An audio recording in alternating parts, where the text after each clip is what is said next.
isa ako sa mga admirer niya.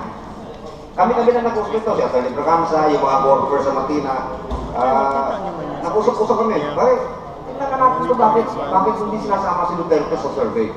Ganun sa tingin natin, magaling naman siya. Kaya na-umpisahan ko.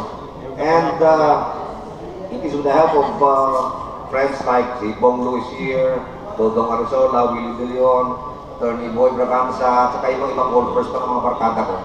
Kami nag-organize ito na subukan natin, i-expand natin yung survey natin kung lalabas pa rin ba na mabango si Duterte. Because etong amin, although suntok sa buwan, pagkatapos ng survey na ito lumabas na leading si Duterte, we can also use this to present to him at sabihin namin, look, ang demand ng tao tumakbo pa. Ang demand ng tao tumakbo pa. Isa din to sa mga tools na pwede namin gamitin para kumbinsihin si Mayor Duterte to really consider the presidency. Okay, sir, but the mayor already said na Facebook lang yan.